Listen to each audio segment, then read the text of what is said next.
On Tuesday, April 22nd, the Kelce brothers returned from their Easter break with a special extended episode of the New Heights podcast, and it kicked off with Jason Kelce's signature chuckle. Bro, this past week has been like a movie. No, a family sitcom, Jason said, throwing his head back with laughter, still buzzing from the excitement of a holiday to remember. And I can't believe I'm saying this, but I watched Taylor Swift get her Easter egg breakfast from our dad, Ed Kelce. He emphasized each word like he was reciting a piece of folklore. On the other side of the screen, Travis Kelce, dressed in a gray hoodie and grinning ear to ear, nodded with a warm smile. No kidding. Bro Taylor looked at Dad like he was a character straight out of Yellowstone, he said. Dad just walked in wearing a colorful Hawaiian shirt, carrying a plate of hot dogs, and looked Taylor right in the eye like, "Baby, do you eat egg yolks?" Travis burst out laughing, prompting Jason to slap the table and join in. "That guy is a living legend," Jason declared, still laughing. And the fact that he wore a flamingo shirt and a Chiefs necklace to meet Taylor, that was the peak of Easter fashion. Travis nodded, still cracking up. And you know what? Taylor didn't even blink.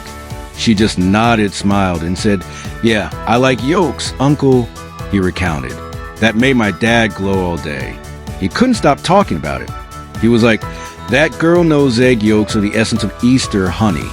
Jason couldn't help but shake his head with amusement. I bet he even told her that story about winning the egg tossing tournament in 9th grade. Travis laughed louder. Of course he did. And the one where he threw eggs from the backyard over the wall, which somehow gets further every time he tells it. And Taylor? Jason added, clapping his hands. She listened like he was an NFL Hall of Famer, giving her a one-on-one. Travis agreed, still chuckling. "Bro, I told you, Dad knows how to steal the spotlight better than his own sons." Then, as if the story couldn't get more heartwarming, Travis shared one more moment. And you know what's crazy? After breakfast, Taylor asked Dad to go for a walk in the yard. And guess what? My man pulls out his old flip phone and says to her, "Can you show me how to reset my phone?" The brothers couldn't contain their laughter. It was a glimpse into the beautiful chaos of the Kelce household, complete with flamingo shirts, egg yolks, NFL tails, and a global pop star perfectly at home in the middle of it all. Ringtone, Jason asked. "I want Shake It Off," Travis replied, mimicking their dad's voice. Jason gasped, then dropped his head onto the table in laughter. "No, don't tell me she actually did it." "She actually did it," he groaned, barely able to breathe through his laughter. Travis, practically shouting now, confirmed it. She took the phone, sat next to my dad on the bench, set it up with one hand, patted him on the shoulder with the other, and 3 minutes later that Nokia rang with her voice, "Shake it off, shake it off." Jason closed his eyes, laughing so hard it looked painful. "I can't take it anymore." That was the greatest moment in Kelce history.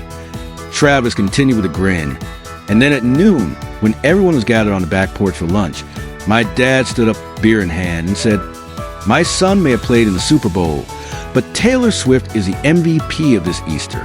Jason thumped his chest, genuinely moved. I was about to cry, bro. For the first time in my life, I saw Dad feel truly connected to someone who wasn't football or beer, and he called Taylor a strategic partner. Travis smiled, eyes slightly misty. That was the moment I knew everything was okay, when my dad, who used to wince at Love Story, was now using it as his ringback tone. Jason, still in disbelief, rested his head on one hand. Holy! And how did Taylor react when he told her that story about almost getting picked for a rock band in the 70s? Travis leaned into Mike and whispered. She asked, "Do you have a demo?" The brothers both burst into another round of unstoppable laughter. After a moment, Jason took a deep breath and straightened up. "Look, whether to joke or not, I have to admit, seeing Taylor integrate into our family with the grumpy old man, the noisy siblings, the kids running around, and still keeping that gentle smile. I understand why you love her." Travis paused, then nodded slowly, his voice softer. "She's not trying to show off. She's just there, being herself. Not Taylor Swift, the pop star. Taylor, the sweet, funny, listening, loving girlfriend." Jason smiled back, his eyes warm. I've never seen my brother this happy, and I'm sure Dad sees it too. Travis laughed and added, Dad even told me, if you don't keep her, don't come home. Jason threw his head back and laughed again, the sound full of joy. That's Ed, Jason said softly, as the laughter finally gave way to a warm silence between the brothers.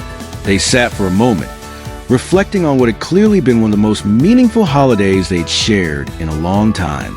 Easter eggs, flip phones, lunches in the garden, and heartfelt moments had come together to form something more than just a fun family gathering. It was the beginning of new bonds being forged. Watching my dad and Taylor sitting together, laughing, Travis said slowly, it was clear to me, family isn't just where you're born, it's where the people you love are welcomed. Jason nodded, his eyes glimmering with emotion. Bro, this episode should be called Taylor and Ed, an unexpected romance, or at least eggs and shake it off. Take your pick. They were both great. Travis laughed. Just don't let him change the ringtone to Bad Blood if I mess something up. That sparked another wave of laughter, the sound of hands slapping the table echoing through the studio, bringing a heartfelt close to an episode that had been about far more than football. It was a conversation about growing up, about love, about what family really means, and how it often arrives wrapped in the most unexpected moments. In the absence of any real-time updates on Travis Kelce's current whereabouts, fans have taken to scouring the internet for glimpses of the NFL star, with Travis and his superstar girlfriend Taylor Swift keeping a low profile during some downtime in their busy schedules. Speculation has run rampant. Many believe the couple spent Easter in Philadelphia, especially with Jason recently welcoming a new baby to the family. Still, they've kept things tightly under wraps, prompting fans to dig to the archives for a dose of nostalgia. That's when they uncovered a hilarious old tweet from Travis, dating all the way back to 2010. At just 20 years old, and in the early years of his college football career at Cincinnati, Travis posted, Happy Easter to all. Shout out to Jesus for taking one for the team, haha. The tweet, forgotten for years, suddenly went viral again this Easter, racking up over 800 reposts, most of them recent. The resurgence of the tweet added another layer of humor to an already memorable holiday season for the Kelce family. It came just days after the New Heights podcast found itself in the headlines once again, this time for a fan survey that stirred up controversy.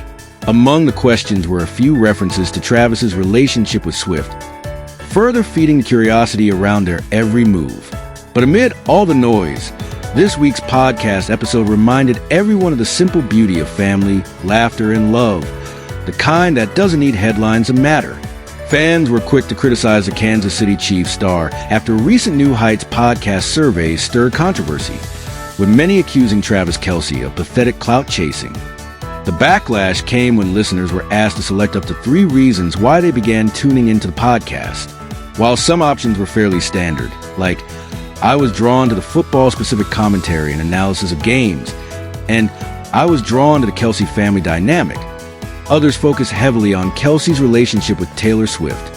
One option read, I was drawn to the prospect of hearing details and clues about Taylor Swift's life and her relationship with Travis. Another said, I like feeling like a part of the community that supports Taylor's happiness outside of her music. The inclusion of Swift-related responses didn't sit well with many of her fans, who took to social media to voice their frustration. This is so fin gross. One person posted, this is going to be so embarrassing. Why would they do this?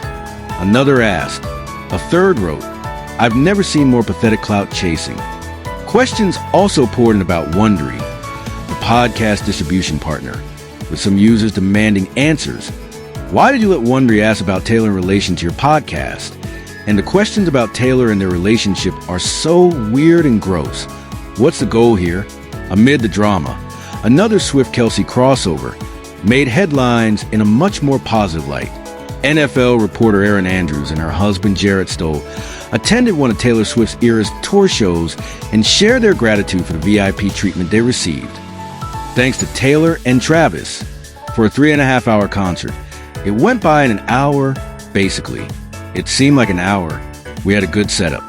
Stoll said during the April 16th episode of the Calm Down podcast, he added, shout out to Travis and Taylor for hooking us up in the tent. It seems the couple is forming a strong friendship with Swift and Kelce. Earlier this year, while vacationing in Montana, the two reportedly met up with Andrews for dinner at the Oric Room.